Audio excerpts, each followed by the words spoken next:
106.5. 6:57 minutos. Buenos días, dominicanos, dominicanas, ciudadanos, ciudadanas del mundo. Julio Martínez Pozo, los comentarios de los temas más importantes en el programa de mayor influencia de la Radio Nacional.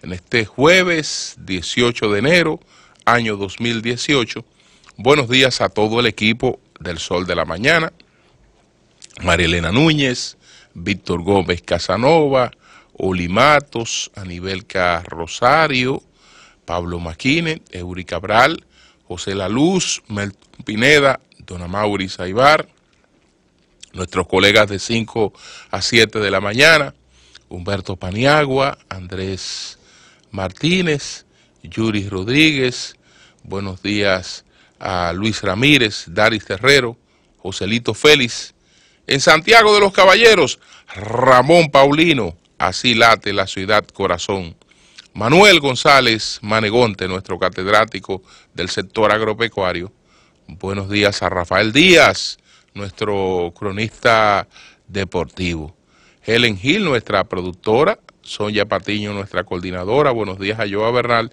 y buenos días a todo el equipo de Señales TV, lamentando mucho el fallecimiento de la hija mayor de Fefita, que se llamaba Carmen Milady y residía en Nueva York desde hace más de 25 años y había sido intervenida quirúrgicamente por un tumor cerebral y entonces ayer falleció la hija mayor de Fefita la Grande. Así es que nuestras condolencias para ella, para toda su familia y como madre uno se imagina pues cuál es el dolor que siente Fefita, porque en verdad que los padres no están, digamos, preparados para eso de manera natural, porque lo natural es lo contrario, ¿no? Que los hijos despidan a los padres. Así es que lamentamos mucho.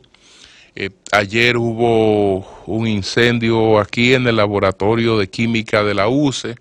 Hasta ahora se ha hablado de 15 personas heridas, pero ninguna de consideración.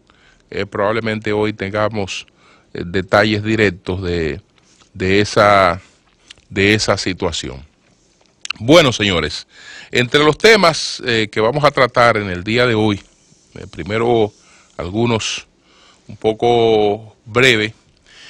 Ayer el Tribunal Superior Electoral declaró inadmisible pues un recurso mediante el cual 3 dirigentes del Partido Reformista procuraban la nulidad de una asamblea que había encabezado Federico Antún Valle como presidente del Partido Reformista Social Cristiano.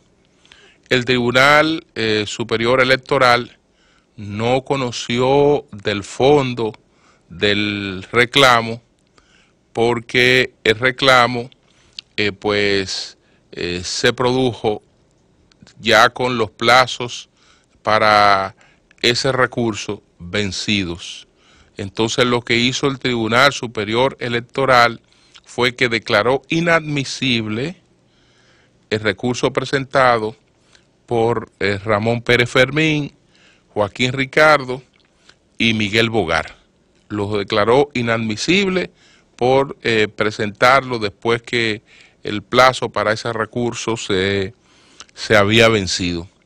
Esto, sin duda alguna, que es una victoria del sector que encabeza Federico Antún Valle dentro del Partido Reformista Social Cristiano, porque de haberse interpuesto este recurso con el tiempo hábil requerido y el Tribunal Superior Electoral haber anulado también esta asamblea, pues se creaba una situación en el Partido Reformista que obligaba a un entendimiento entre las partes.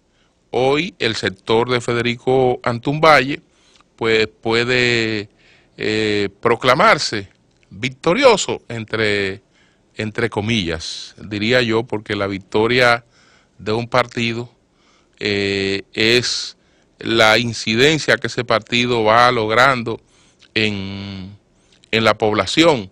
Si ese partido, independientemente de quien esté a cargo de él, se va disminuyendo, pues esa victoria es muy relativa. Pero ese es un acontecimiento que en estos momentos gira a favor de Federico Antunvalle y muestra la imparcialidad, la objetividad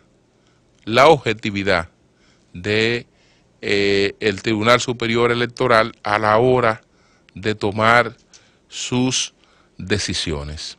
Entonces, hablando de partidos, ayer se produjo en el Partido Revolucionario Moderno una reunión, un encuentro que está revelando, señores, que lo que está ocurriendo en el Partido Revolucionario Moderno va más allá de lo que se pudo prever en principio, porque se sabía que algún descontento pues se iba a producir con esta decisión de Luis Abinader de llevar a paliza a la presidencia del Partido Revolucionario Moderno en busca de un control, digamos, más expreso, más directo de ese partido y de apoyar a Carolina Mejía para la Secretaría General,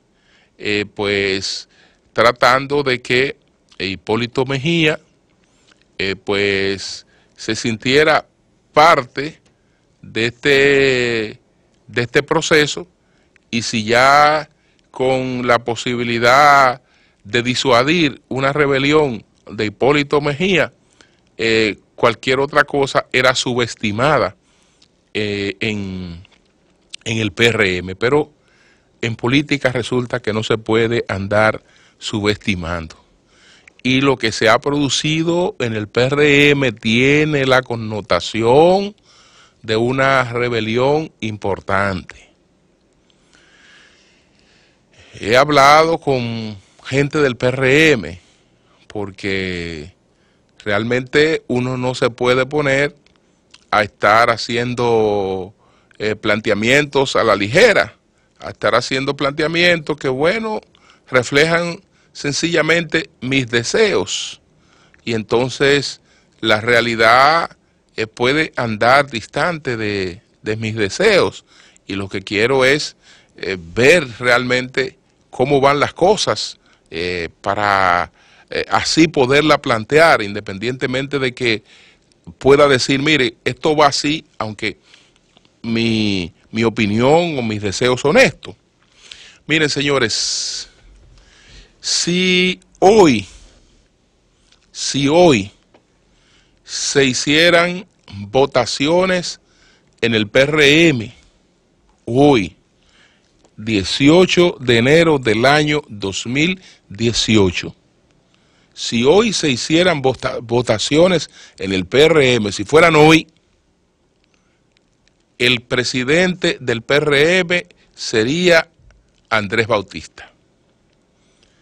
Son el 18 de febrero, de aquí al 18 de febrero nadie sabe si se ha producido algún entendimiento en el PRM, si la lectura de lo que ha ocurrido provoca algunos cambios en las decisiones que se han tomado en el PRM, y ya eso es otra cosa, porque la rebelión ha sido nacional, en el sentido de que la gente muy importante, con mayor influencia y con mayor grado de independencia en esa organización, no acepta lo que se le ha planteado, no acepta lo que entienden que se le ha querido realmente imponer.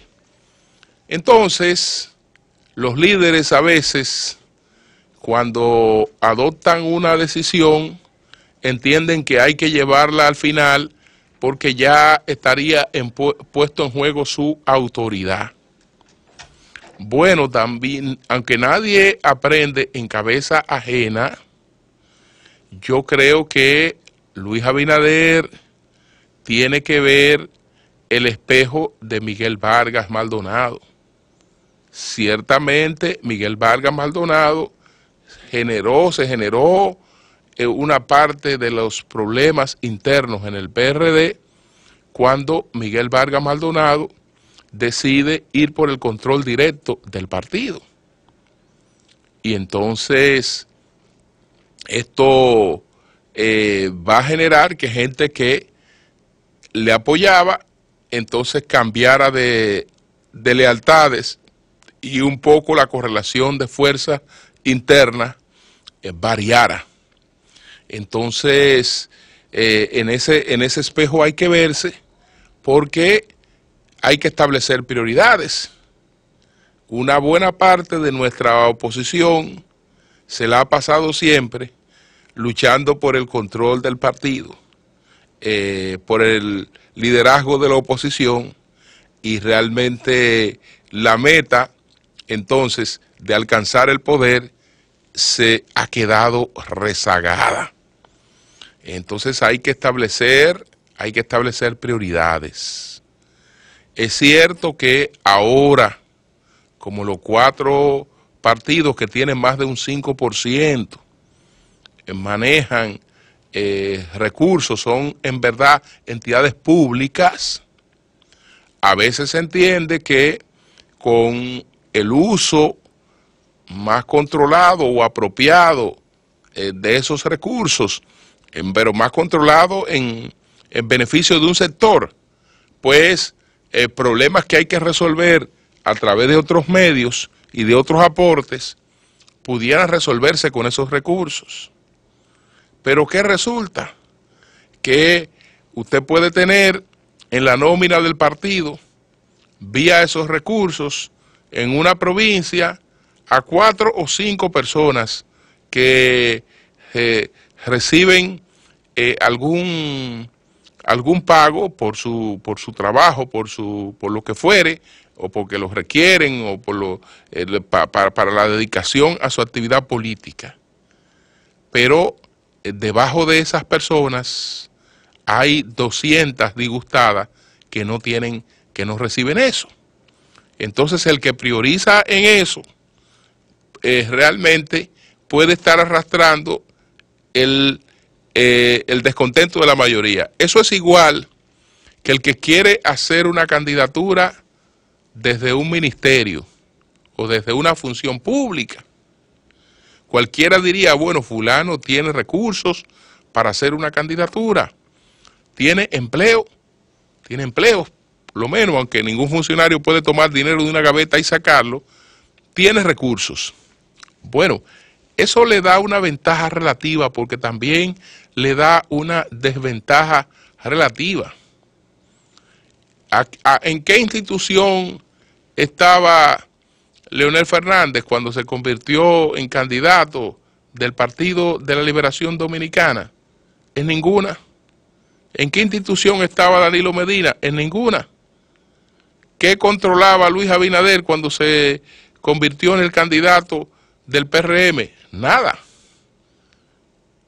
Nada. Es decir que ahí hay experiencias que ellos mismos han vivido que le dicen claramente que a veces buscando objetivos más cortos, más inmediatos, entonces se afectan los objetivos reales. Y eso es lo que puede estar reflejando esa rebelión que hay en el Partido Revolucionario Moderno. Si hoy no se ha comprendido que eso, pues, que pudo haber sido un tubo de ensayo, está rechazado y no se actúa en consecuencia, ya veremos después lo que ocurre ahí. Entonces después los culpables realmente no son los otros. Después los culpables no son los otros, que independientemente de todas las cosas, pues a la hora de la actuación lo hacen con mayor sabiduría, Amaury. El sol de la mañana, el sol de la mañana. Bueno, señores, usted sabe lo que es gobernar sin ningún tipo de formación, sin ningún tipo de capacidad, de calidad política para dirigir un país. Eso es lo que ha ocurrido con esta gente del chavismo que está en el poder en Venezuela.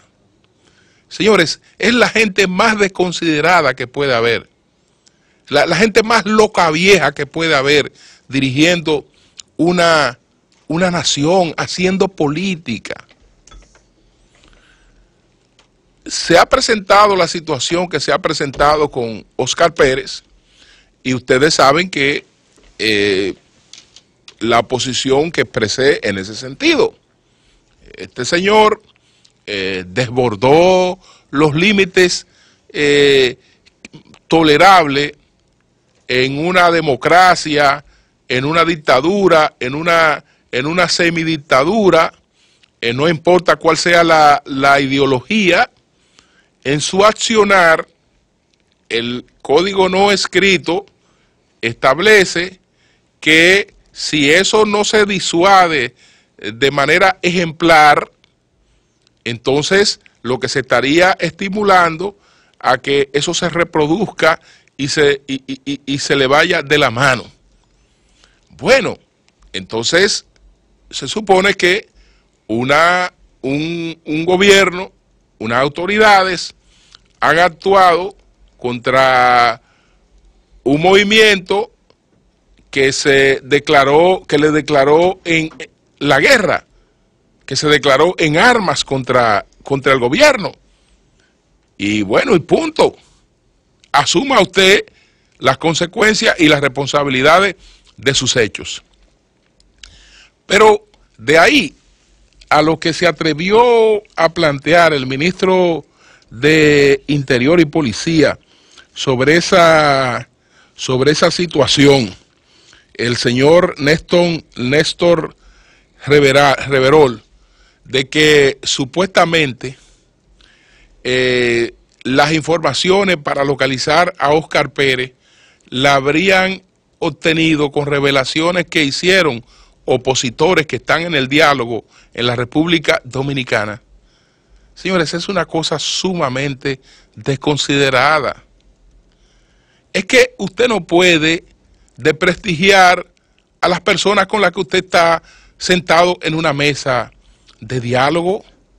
Usted no le puede echar un cubo de M a esas personas por andar de loco viejo sin saber las consecuencias de esas cosas. Pero además usted tiene a un país como República Dominicana, a un grupo de naciones que están comprometidas con este diálogo, llevándolo con toda la paciencia del mundo. Entonces, lo menos que tú puedes hacer es contribuir, respetando por lo menos ese espacio. Respete ese espacio por lo menos. Entonces, esta gente que viene a dialogar, los opositores que vienen a dialogar a la República Dominicana, tienen el ataque de los opositores más radicales, que lo proyectan a ellos como si ellos anduvieran en connivencia con el gobierno, cuando no tienen ninguna connivencia con el gobierno. Es gente sensata que sabe que la única posibilidad de encontrar una salida racional, conveniente para todo el mundo, es el diálogo. Entonces, lo atacan los opositores más radicales. Ah, pero el gobierno, a esos que están sentados con ellos, le va a echar un cubo de mierda también. A presentarlos como traidores. Pero, entonces, lo que había para hoy en la República Dominicana, en medio de ese ambiente no se puede dar. Y quién sabe si con esta cuestión esa gente está colapsando las posibilidades totales de diálogo. Entonces, ustedes ven, señores, por qué tenemos que cuidar a nuestros países de caer en cualquier maldita locura.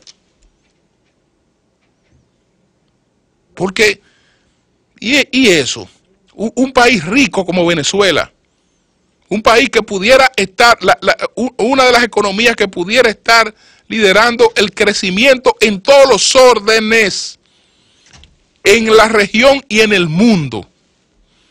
Un país que en vez de la gente estar saliendo, lo que pudiera es estar recibiendo gente, Venezuela. Lo tienen hundido en la miseria, en una crisis humanitaria, en una maldita locura que no se sabe cómo se salga, porque fíjense con qué rastreros es que se está tratando, porque ¿cómo usted puede enfocar el hecho de usted querer atribuirle a los opositores una cosa como esa, a la gente con la que usted está negociando, para entonces usted decir, miren, son unos traidores, se traicionan ellos mismos? No, este señor, como lo explicó José aquí, realmente no tenía vínculos con los opositores porque los opositores no confiaban en él. No tenía esos vínculos, esos nexos tan fuertes.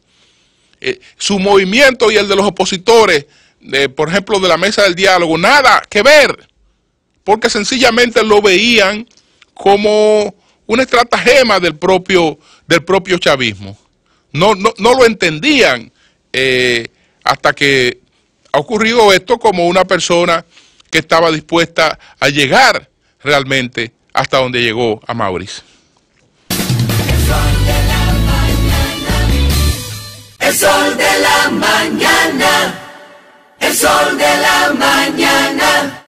Quiero aprovechar la carta de los obispos para hacer un condensado que nos lleve de nuevo a la visita del Papa, a las posibles consecuencias para la Iglesia Católica de esa visita del Papa.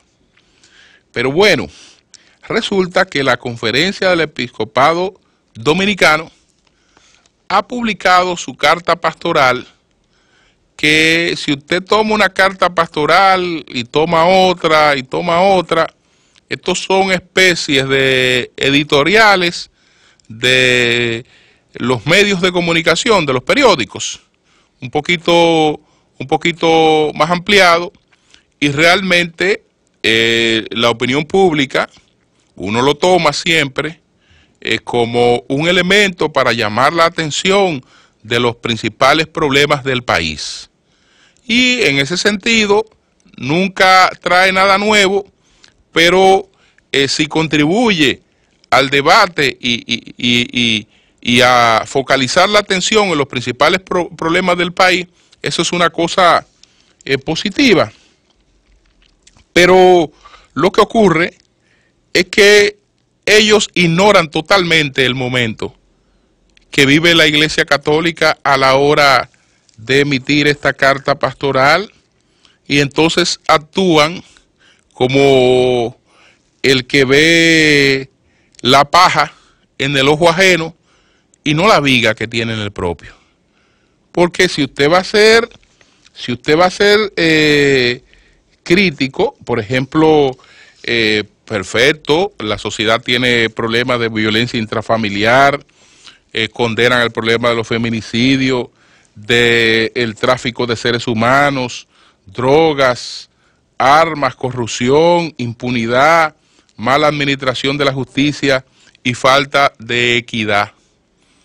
Pero búsquese en esa lectura de la carta pastoral lo que ellos piensan de sí mismos y cómo esta institución ha deteriorado su prestigio por actuaciones que siempre he estado claro que son minoritarias, que no corresponden a la mayoría de los sacerdotes, pero tampoco son la mayoría de los políticos los que roban. No son la mayoría de los políticos los que roban, no son la mayoría de los hombres los que matan a las mujeres, no son la mayoría de los hombres. Todas estas conductas son conductas minoritarias, pero impactan dramáticamente en la sociedad. Entre la carta pastoral anterior, que planteaba las mismas cosas, y esta carta pastoral, media un acontecimiento que probablemente ha sido lo más trágico del país, que un sacerdote en una relación con un menor al que probablemente pervirtió desde temprana edad, llega al extremo de llevar a ese jovencito al salón parroquial de la iglesia, entrarle a martillazo, asesinarlo, luego tratar de ocultar el cadáver y una serie de cuestiones. Entonces, esos son acontecimientos estremecedores. Es decir, parte de todos los cuestionamientos que se hacen en estos momentos a la vida pública y a todo lo que tiene que ver, se hacen a la iglesia. Entonces la iglesia va a salir a criticar a los demás, pero no dice nada sobre ella misma. Pero venga acá. Venga acá. Pero el Papa está pidiendo perdón y está tratando de revertir la situación que tiene la iglesia. Entonces, perfecto, inclúyame todo eso que usted me incluyó ahí. Pero dígame, nosotros mismos también tenemos que ser autocríticos y admitir que hemos contribuido con el deterioro de nuestra imagen y lo que fuere, y por lo menos hacer un compromiso público de ser más celosos en ese sentido. No, ellos no tienen problema. No, la paja está en el ojo ajeno, ellos no tienen problema. Pero ¿y si ustedes no tienen problema, por qué es que está ocurriendo lo que está ocurriendo? Que ahí me detengo con otra lectura. Miren, esto que está pasando con el Papa Francisco, yo creo que va a acelerar una decisión con la que Francisco llegó al papado. Francisco no llegó al papado con la determinación de esperar el día postrero en el papado. Llegó al papado con la finalidad de hacer su aporte y después seguir los pasos de Benedicto XVI, abdicando en vida. Y desde hace tiempo incluso se sabe que Benedicto XVI, que el Papa Francisco ha preparado su pequeña vivienda en Argentina, porque su propósito realmente es un día terminar viviendo su vida normal y no como Papa. Ahora, ¿por qué lo que ocurrió puede en él, 81 años de edad, acelerar esa decisión? Porque cuando el claustro que le escogió como Papa, le escogió con una finalidad estratégica de la iglesia: avivar la llama de la fe en la región. Y para eso, entonces, se escoge al primer Papa latinoamericano. Latinoamérica es la mayor concentración católica en el mundo. Es de un 40% del catolicismo mundial está en la región. Entonces, la iglesia va advirtiendo situaciones de deterioro y se plantea avivar la llama de la fe en la región. Ahora resulta que los números que recoge el Papa Francisco cuestionan seriamente su liderazgo. Lo cuestionan seriamente. ¿Por qué? Porque es con el primer Papa latinoamericano que se ha acelerado, porque esto no empezó con Francisco, se venía produciendo desde hace tiempo, pero en los años de papado de Francisco es que más latinoamericanos se han alejado del catolicismo. Y eso no tiene que ver específicamente con Francisco, sino con lo que ha ocurrido y que el Latinobarómetro lo explica muy bien en dos factores fundamentales.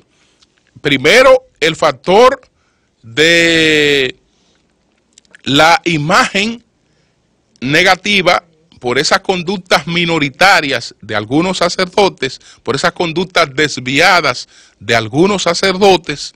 La repercusión que eso ha tenido ha sido una repercusión muy amplia. El escándalo de Jaina Moza nada más fue uno, pero ese escándalo de Jaina Moza nada más fue uno. Y usted pregunta, el año pasado, ¿cuáles fueron los crímenes más atroces en la República Dominicana? Y está el de Jaina Moza y está el de la niña de Salcedo. Están estos dos casos.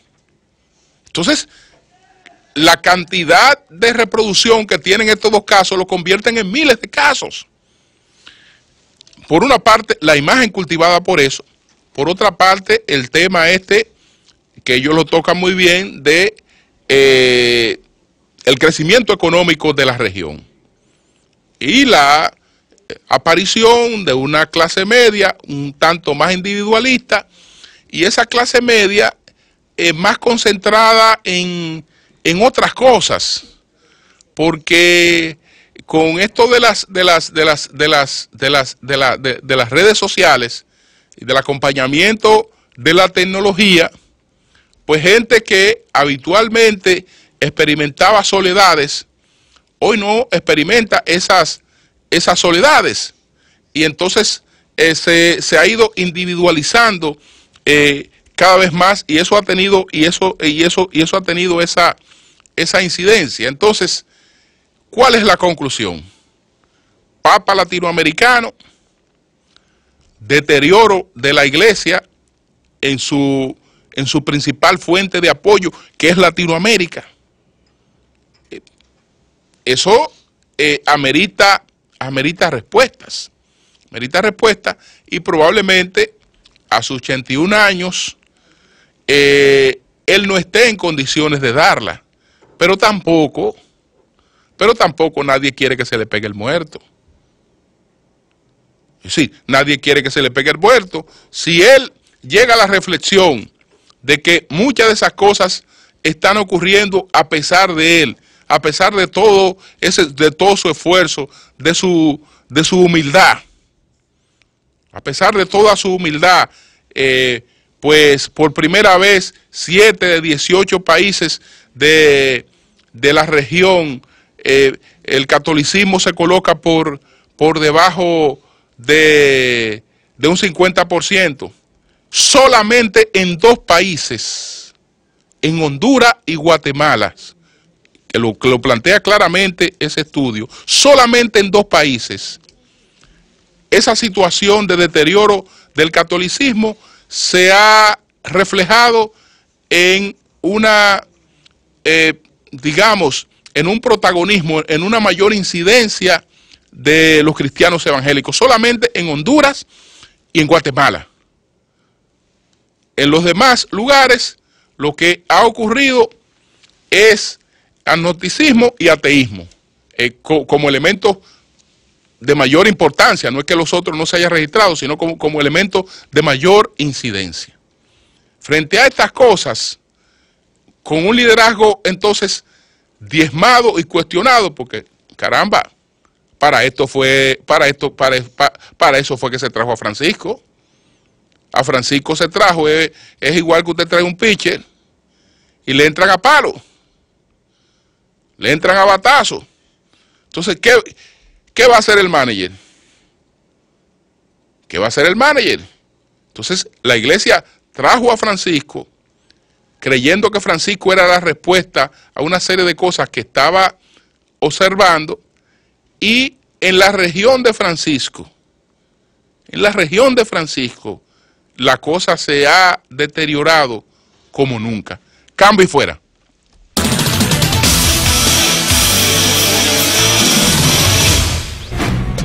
¿Quieres sintonizar a Sol desde tu móvil? Descarga ahora